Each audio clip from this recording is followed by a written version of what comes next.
ठीक आहे. तर पहा आजच्या लेक्चरमध्ये आपण पाहणार आहे 1.4.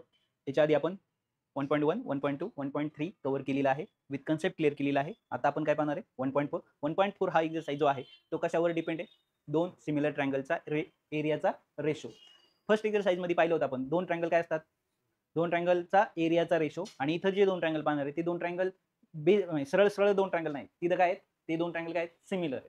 आणि मग आपण त्यांच्या एरियाचा रेशो पाहणार आहे. म्हणजे जनरली पहा, याची कन्सेप्ट आपण घेतलेलीच आहे, पण तरी पण एकदा मी कन्सेप्ट रिपीट करतोय.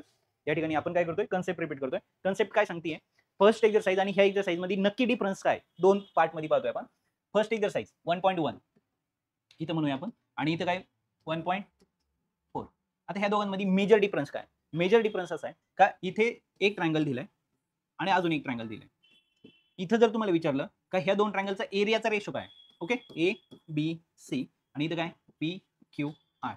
जर तुम्हाला विचारलं area of triangle A B C upon area of triangle P Q R, याला म्हणायचं एरियाचा रेशो. मग इथं तुम्हाला काय सांगितलंय? इथं पण तुम्हाला सेम विचारलंय, एक ट्रायंगल दिलाय एबीसी आणि अजून एक ट्रायंगल काय दिलाय?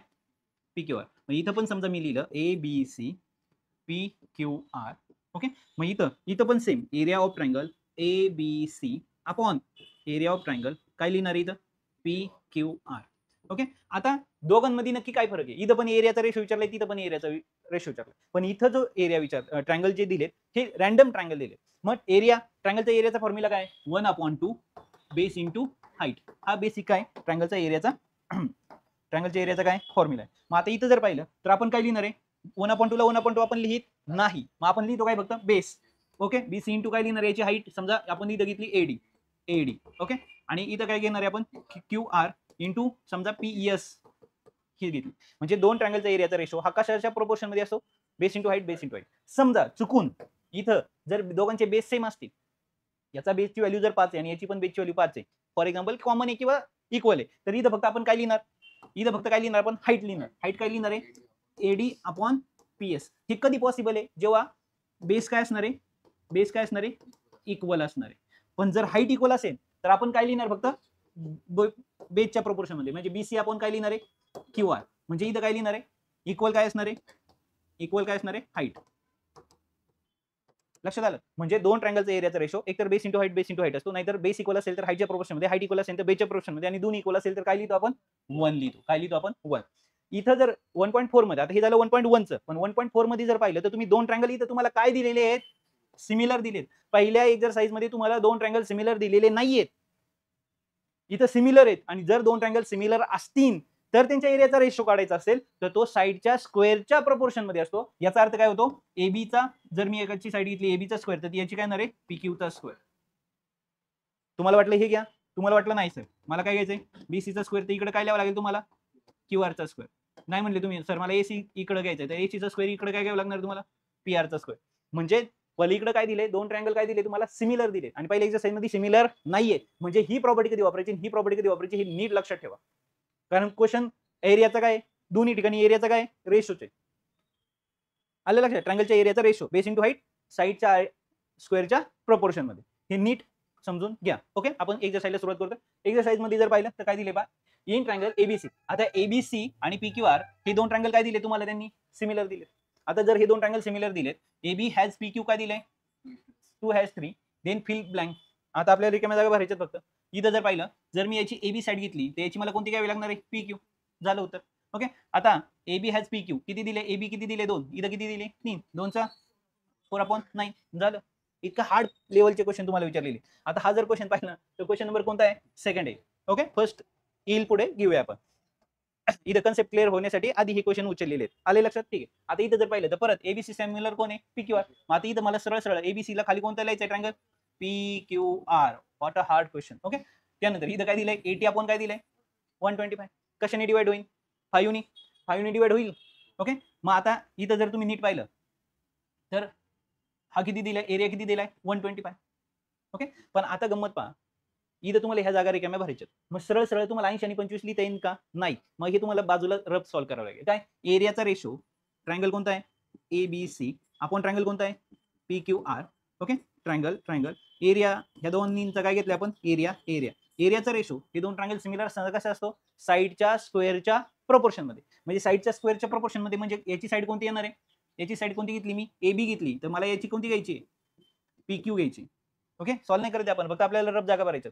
ओके मग आता यांचं काय असणार आहे इथं स्क्वेअर असणार आहे. म्हणजे आता ही जी तुम्हाला व्हॅल्यू दिसली एबीसी आपण पी क्यू आर याच्या जागी काय लिहिणार तुम्ही 80 अपॉन 125 ही व्हॅल्यू कोणाची दिली ह्या रेशोची दिली. मग रेशोच्या खाली मी रेशो लिहून घेतलं. इकडे काय लिहिणार तुम्ही एबीचा स्क्वेअर अपॉन पी क्यूचा स्क्वेअर.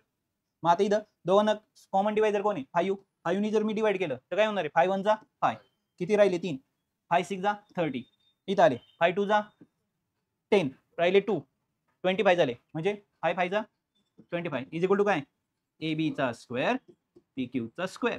पण मला काय पाहिजे स्क्वेअर रूट पाहिजे कारण मला व्हॅल्यू कोणाची पाहिजे A B upon P Q. म्हणजे इथं मी काय घेतलं टेकिंग स्क्वेअर रूट जर मी स्क्वेअर रूट घेतोय तर ए बी अपॉन काय येणार इथं पी क्यू आणि इकडे काय येणार आहे 4 अपॉन 5 4 अपॉन काय येणार आहे 5 आणि हेच माझं काय फायनल उत्तर इथं सॉरी काय लिहिणार मी इथं 4 अपॉन 5 झालं माझं फायनल.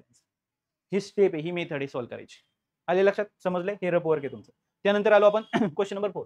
आता क्वेश्चन नंबर 4 काय दिलाय हे दोन ट्रायंगल काय दिले त्यांनी सिमिलर.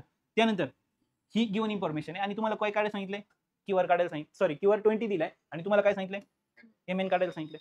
म्हणजे आता इथं पण फॉर्मेशन कोणतं आलं गिवन. पहिल्यांदा काय लिहिणार गिवन मध्ये काय लिहायचं माहिती आहे तुम्हाला गिवन मध्ये पहिल्यांदा पहिली लाईन त्यानंतर ही दुसरी लाईन आणि त्यानंतर ही तिसरी लाईन झालं. त्यानंतर काय लिहायचंय टू फाइंड मध्ये काय लिहायचंय तुम्हाला M N is equal to question mark. Given कळलं तुम्हाला 3 लाईन मध्ये. आता इथं काय लिहिलं मी सोल्युशन मध्ये तुम्हाला काय लिहायचंय सोल्युशन मध्ये काय लिहायचंय पहिल्यांदा ट्रायंगलचे नाव उचला. ओके ट्रायंगल कोणते triangle L M N similar triangle काय सांगितले पी क्यू आर बरोबर आहे. हे कुठे दिले मला गिवन मध्ये दिले. त्यानंतर आता जर हे दोन ट्रायंगल सिमिलर आहे अजून यांच्या एरियाचा रेशो बघा इथं दिसतोय तुम्हाला. ओके काय लिहिणार तुम्ही इथं 9 इंटू काय लिहिणार एरिया काय दिलाय triangle P Q R okay is equal to 16 into काय लिहिणार आहे angle area of triangle L M N. हे पण मला कुठे दिसतंय गिवन मध्ये.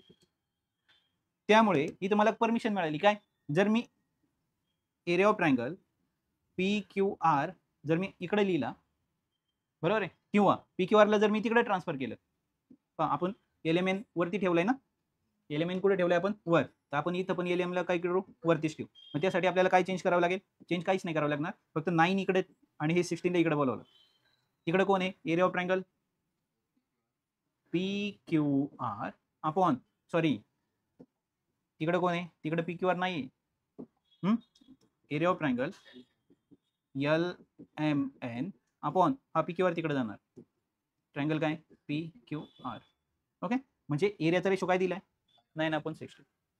बट हे पण कुठे दिले तुम्हाला गिवन मध्ये इथं तुम्ही आला बट तुम्हाला माहिती आहे काय एरिया ऑफ ट्रायंगल काय लिहिणार आहे तुम्ही L M N upon area of triangle P Q R यांचं काय सांगितलेलं आहे याची जर मी क्यू आर सांगितली काढायला आणि एम एन त्यांनी दिली एम एन फाइंड आउट करायची आणि क्यू आर दिलेली आहे. म्हणजे इथं जर मी एम एन घेतली तर खाली मला कोणती घ्यायची क्यू आर पण ह्या दोन्ही ठिकाणी यांचं काय करायचं आहे स्क्वेअर. आणि इथं मला काय लिहायचंय इथं रिजन काय असणार आहे माझं area of 2 similar triangle the ratio of area of 2 similar triangle. दोन सिमिलर ट्रायंगलचा एरियाचा रेशो हा साईडच्या स्क्वेअरच्या प्रोपोर्शन मध्ये असतो. म्हणजे इथं काय लिहिलंय कळलं का मी काय लिहिलंय इथं रिजन काय एरिया ऑफ 2 सिमिलर ट्रायंगल हे रिजन इथं लिहिलेलं आहे. ओके मग आता आलो आपण आता इथं एरिया ऑलरेडी त्यांनी दिलेला आहे एरियाचा रेशो ऑलरेडी मला इथं मिळालेला आहे. ओके 9 आपण काय दिलाय 16 म्हणजे मी याला आकडा नंबर 1 म्हटलं याला मी आकडा नंबर 2 म्हटलं म्हणजे ह्या दोनचा मला काय करता येईल वापर करता येईल. काय आता मी एल एम एन आणि पी क्यू आरच्या जागी काय लिहिणार 9/16 म्हणजे इथं मी काय लिहिले 9/16 इज इक्वल टू इथं एम एनचा स्क्वेअर आणि क्यू आरचा स्क्वेअर एम एन चा स्क्वेअर आपण काय लिहिणार मी इथं क्यू आरचा स्क्वेअर कशावरून लिहिलं मी फ्रॉम 1 and 2 वरनं लिहिलं. आलं लक्षात. मग इथं मी काय घेणार आहे स्क्वेअर रूट घेणार आहे इथं क्यू आरचा स्क्वेअर इथं किती आले 3 इथं किती आले 4 इथं काय लिहिणार आहे मी एम एन आणि इथं काय लिहिणार आहे क्यू आर. ओके ठीक आहे इथं काय लिहिणार आहे मी टेकिंग स्क्वेअर रूट काय घेतलं मी ओके ठीक आहे. मग आता इथं आलो मी क्यू आरची मला व्हॅल्यू दिलेली 20 मग क्यू आरच्या जागी मी काय लिहिणार आहे 20. ओके म्हणजे इथं काय येणार आहे 3/4 इक्वल एम एन अपॉन इथं काय लिहिलं मी 20 म्हणजे इथं काय होणार आहे 3 × 20/4 मी तसेच जागेवर लिहिलंय तिकडे कोण राहिला एम एन 4 1 4 4 5 20 आणि 5 3 15 म्हणजे इज इक्वल टू काय आलं mn. आणि हेच माझं काय झालं फायनल आन्सर. मी परत सरळ लिहून घेईन काय mn is equal to final answer काय mn इज इक्वल टू किती लिहिणार आहे मी सॉरी किती आलं माझं फायनल आन्सर 50. तर या पद्धतीने मला हा क्वेश्चन काय करायचा होता सॉल्व्ह करायचा होता. समजलाय नक्की. जायचं पुढं.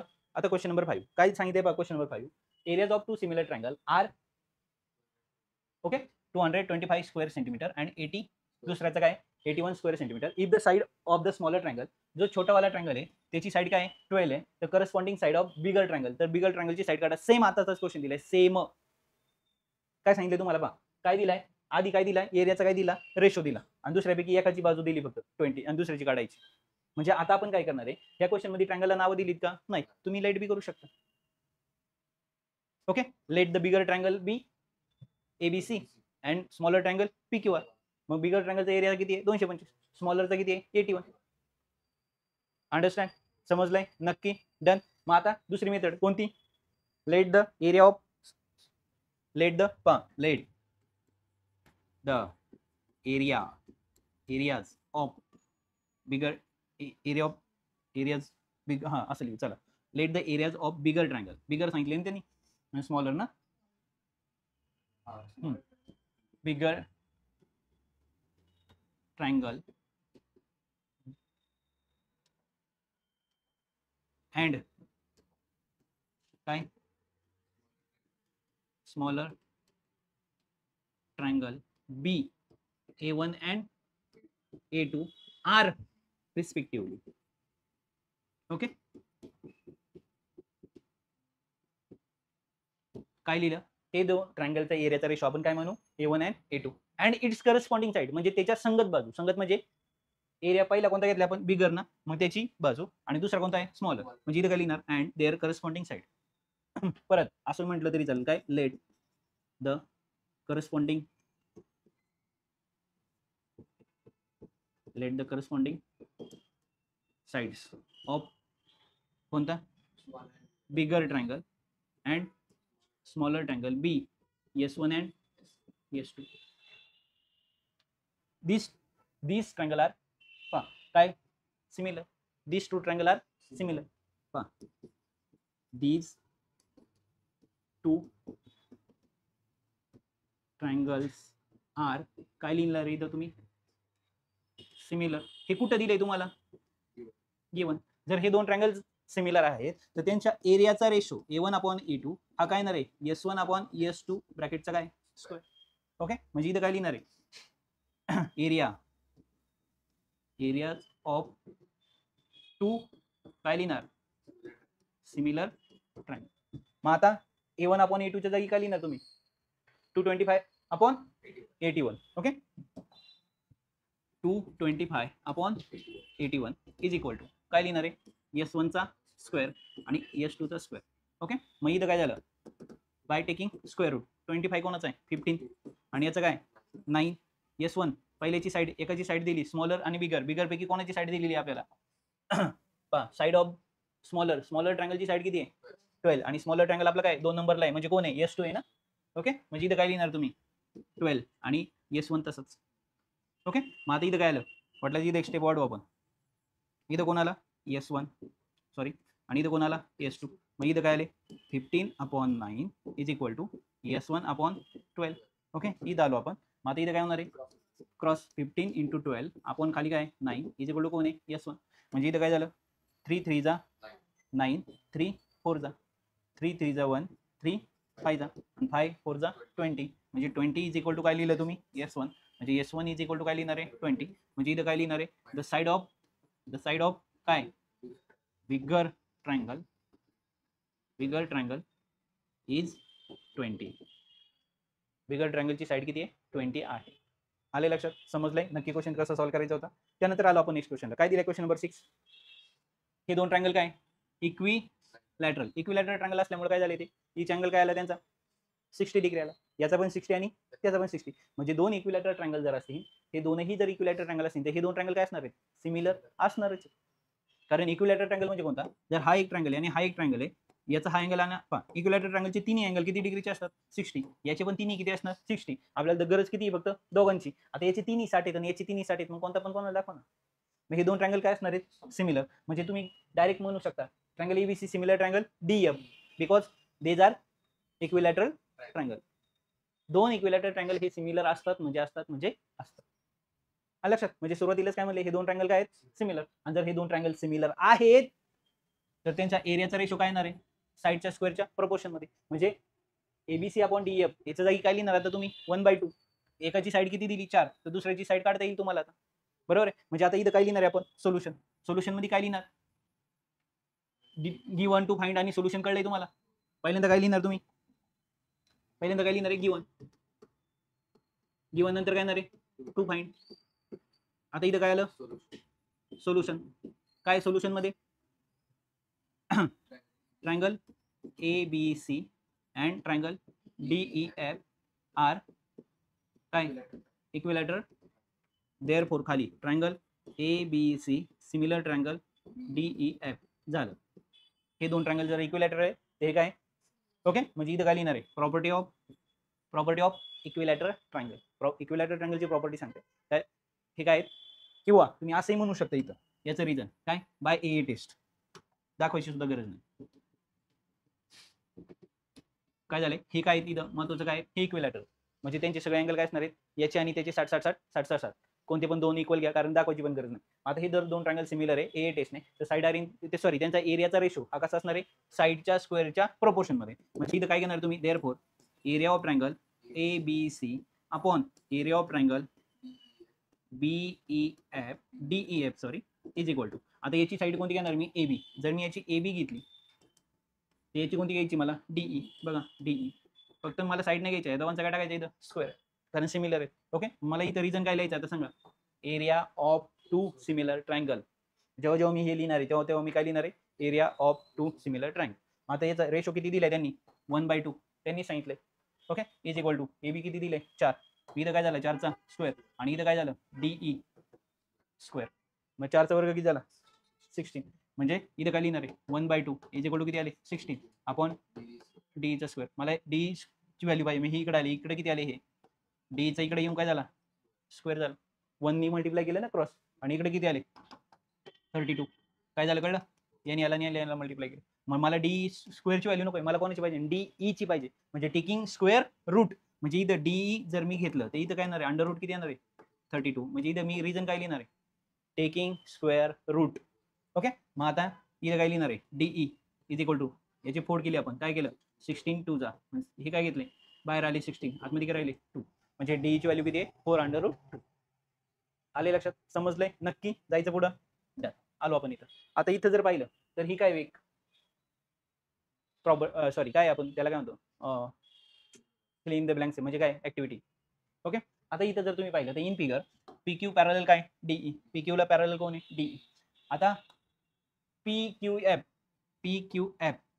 या ट्रायंगलचा एरिया किती दिलाय 20. ह्या ट्रायंगलचा एरिया किती दिलेला आहे तुम्हाला 20 दिलेला आहे. कोणता ट्रायंगल कळलं या ट्रायंगलचा एरिया 20 युनिट. PF किती दिले 2 DP P पासून F पर्यंत किती दिले 2 DP म्हणजे DPच्या किती येते डबल आहे. मग DP ला जर मी x म्हणलं तर हे किती आलं 2x म्हणजे टोटल किती आलं 3x.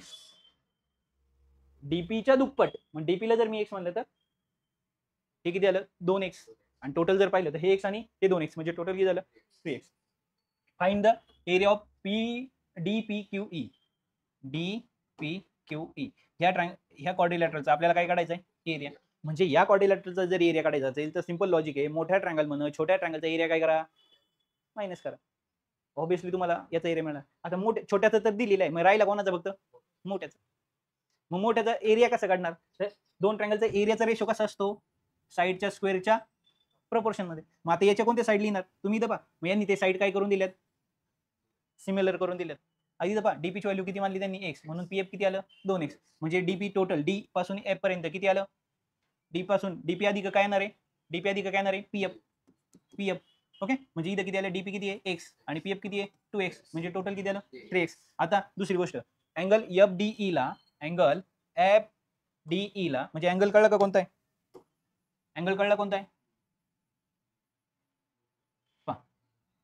हा जो अँगल दिसतोय तुम्हाला D ला कोणता अँगल येणार आहे P कोणता येणार आहे करस्पॉन्डिंग अँगल. मग पीचं नाव कसं लिहिणार मी, एफ पी क्यू. इथं काय लिहिणार अँगल एफ पी क्यू. त्यानंतर इकडे जर पाहिलं तर एफ ई डी ह्या अँगलला करस्पॉन्डिंग कोणता येणार आहे, F Q P corresponding angle. आणि म्हणून हे दोन ट्रँगल काय झाले, सिमिलर. ए टेसने दोन ट्रँगल सिमिलर तर त्यांचे side are in proportion. F D म्हणजे मोठा आहे, तर त्याची मी कोणती घेतली, एफ चा स्क्वेअर. इथं छोट्याची कोणती घेणार मी, एफ पीचा स्क्वेअर. मग एफ डी किती आहे टोटल, आताच मग इथं पाहिलं पहा, एफ डी म्हणजे डी एफ किती आहे, 3x स्क्वेअर 2x स्क्वेअर म्हणजे 9x square 4x square. X स्क्वेअरला एक्स स्क्वेअर कॅन्सल म्हणजे कोण आलं 9/4. ओके, म्हणजे F D equal 9/4 area F P Q. आता तुम्ही मला सर एफ पी क्यू, हा जो एफ पी क्यू आहे हा तिकडे जाऊन काय झाला, मल्टिप्लाय झाला. कारण मला एरिया कोणाचा काढायचा आहे, एफ डी चा एरिया काढायचा आहे, म्हणजे मोठ्याचा एरिया काढायचा आहे. म्हणून खालच्या एरियाला मी तिकडे मल्टिप्लायला पाठवलं. मग आता 9/4 आहे तिकडे ऑलरेडी. मग 9/4 ला छोट्याचा एरिया किती दिलाय त्यांनी, 20 दिलाय. मग तुम्ही एरिया लिहून घेतला इथं, 4 ने याला डिवाइड केलं किती आलं 5, 9 × 5 = 45 म्हणजे किती आले 45. म्हणजे मोठ्याचा एरिया किती मिळाला 45. मग आता क्वाड्रिलॅटरचा एरिया म्हणजे काय, पूर्ण मोठ्याच्या एरियातनं छोट्याचा एरिया काय करा, कॅन्सल करा. मोठ्याचा एरिया किती दिलेला आहे तुम्हाला 45 आणि छोट्याचा किती आहे 20, म्हणजे इथे किती आले 25. एवढं हार्ड क्वेश्चन तुम्हाला या ठिकाणी दिलेलं. आलं लक्षात, समजलंय नक्की. तर या पद्धतीने तुमचा हा एक्सरसाइज संपलेला आहे. मला वाटतं या ठिकाणी फर्स्ट एक्झाम्पल आपलं सॉल्व्ह करायचं राहिलं, प्रिंटिंग मिस्टेकनी ते बाय चान्स तिथं आलेलं नाहीये. ठीक आहे, काय हरकत नाही, पण कळलेलं आहे तुम्हाला. दोन ट्रँगल त्याच्या एरिया त्याच्या लेंथ काही दिलेल्या नाहीत मला वाटतं तुम्हाला. मग तिथं काय करायचं, लेंथ त्याच्यासारखा सेम एक क्वेश्चन आपण सॉल्व्ह केलेला आहे. म्हणजे तुमचा जो सेकंड क्वेश्चन आहे तो कसा सॉल्व्ह करायचा आहे, सॉरी फर्स्ट वाला क्वेश्चन